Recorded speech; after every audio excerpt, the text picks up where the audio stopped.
GCN Radio Network. And now, live from Austin, Texas, Alex Jones.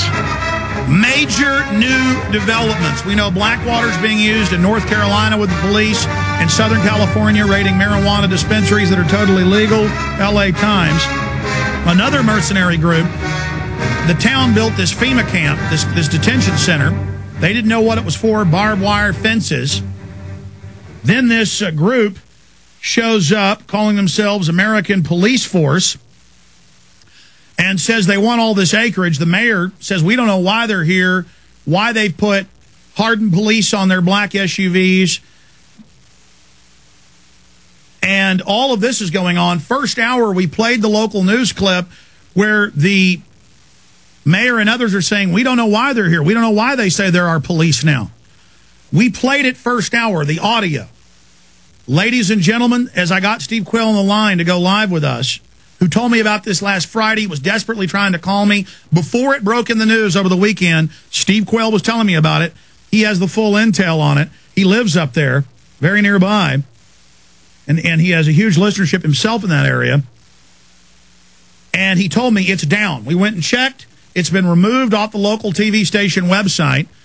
This is very, very creepy, but we got some screenshots of it. So did Steve Quayle. They're at stevequayle.com. We'll get those added in an update to our Prison Planet article. Have Watson or Steve Watson do that. Montana town occupied by private paramilitary security force. Report pulled. Steve Quayle, before we get into it being pulled, tell people what's really happening here. Well, first of all, Alex, around the country, and it's not just in Montana, but specific areas are being identified as staging grounds for not only the foreign troops. Let me interrupt you. You told me off air a month ago and on air this was going on. I just remembered that. You told me they were pre-positioning Mercs in your area, and you said this was, I'm sorry, black SUVs. Go ahead. Well, the black SUVs... You said they were following you when you even took your family fishing. Well, the bottom line is that I didn't take my family fishing, but they were strategically placed where okay, you said you were in the woods, and then they were... Anyways, go ahead. They were there. And then just recently, we had 12 Tajikistan troops on BMWs. These are the same BMWs that you and I talked about meeting. And by the way, the UN admits their main force is Tajikistan, Uzbekistan, and Egyptian and Pakistani. That's their main UN force. Sorry, go ahead. Right. Well, listen, the owner of the American Police Force, his real name is Eddie Ali. He goes by a bunch of other names, Jamad Ali, Imad Fazi Ali. And what's interesting is, and the question swirling around the jail deal, which is, probably you have it on your website, I have it on mine. They're calling it a jail. It's a giant camp. Absolutely. They're downplaying it. And listen, the deal is that some of the officials have been put on leave to put them out of contact, or the people that have made the backroom deals. This is very similar, Alec, to the Cabazon Indian Reservation deals that went on with the Inslaw Promise software. What we're seeing here is the full integration of Marcus Wolf, Evgeny Primikov. You and I have covered that, at length over 7 years.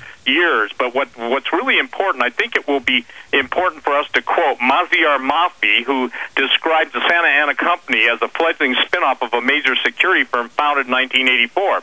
Now, here I quote him: "It will gradually be more clear as things go along what the nature of this entity and what the nature of the jail is for." Is this one of the camp operator Merc groups? Yes, it is.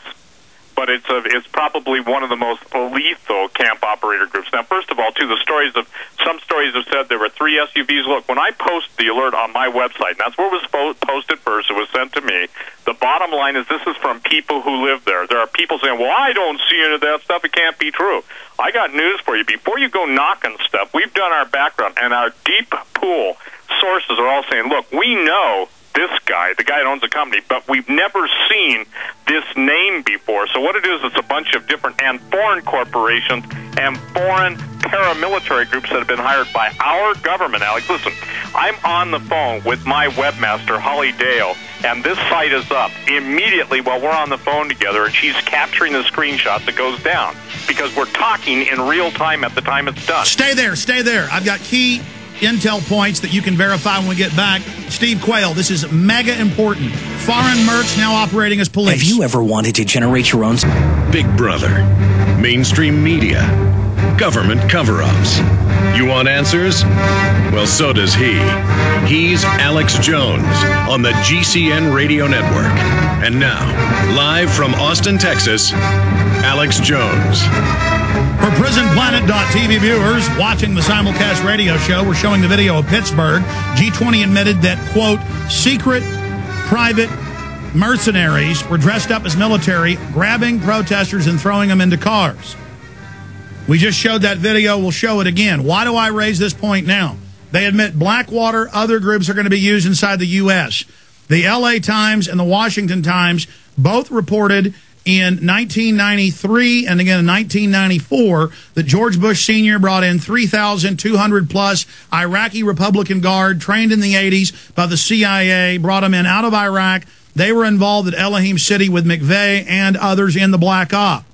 We know that then Clinton brought in an additional 2,000 plus, over 5,000 total. We know they're intimately involved with security firms as their cover. I'm just throwing that nexus point out. We don't know if this group's associated with that, but we need to track them back to the Iraqis because this is Arab run.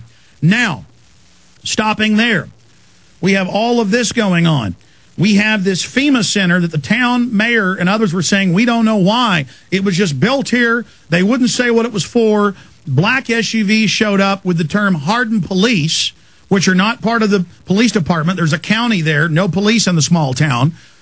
They're telling people, don't talk about it, don't talk to us, you'll find out what it's for. Prisoners are about to be here.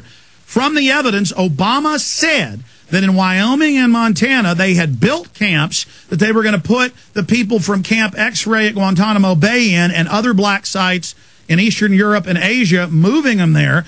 They've also on the news, U.S. News and World Report, shown a Supermax that's closed in Montana that they're going to put people in. I believe this should be followed up on. From the pieces I have, I believe that's what's happening here. Steve Quayle, you just heard those analysis points for the first time. Do you concur?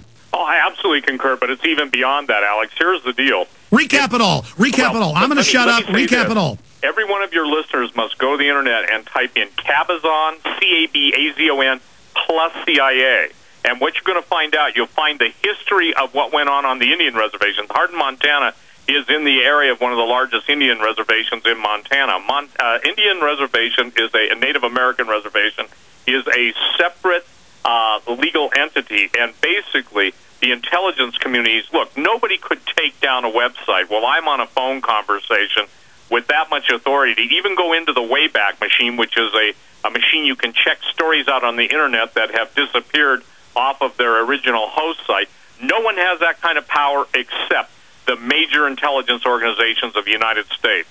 So, ladies and gentlemen, this is probably one of the most sophisticated, clandestine, run programs in the country, and it all has to do with what Alex and we don't even have the video now. We should have captured it. In fact, I meant to tell the guys, but they're overworked to capture that. I had a bad feeling earlier today. We played the audio, but before we could get to the video, I wish somebody would have, I bet one of our listeners grabbed it to put it on YouTube. In fact, check YouTube, go to YouTube, type in Hardin, Montana camp. And I bet it's on YouTube. The second you see it, get it before they bring it down. Sorry, go ahead, Steve. Okay, again, you need to understand that the original owner that's being represented on this whole American police force is a guy by the name of Edward Angelino. He's known by all his aliases, okay?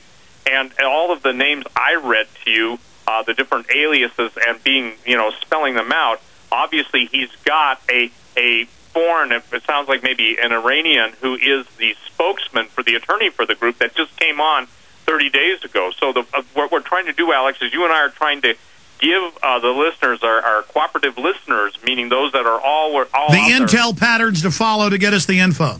Absolutely. And the thing is that the idea is that every single, now here's, ladies and gentlemen, we're teaching you something, and this is critical.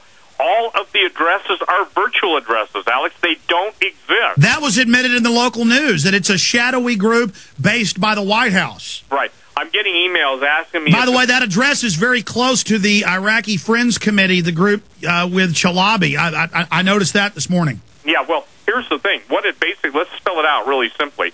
They anticipate an event, a false flag. It will either be nuclear or the vaccination biological. And by the way, we posted the story, I'm sure you're aware of it, that the Canadians have come out and said the H1N1 vaccine is initiating the flu. Gee, you and I talked about that months ago. and that they're not going to recommend vaccination, so they're going to have to come up with a false flag. I think, what was it, the History Channel or someone? 2 different groups of neighbor kids in my neighborhood took it and got sick.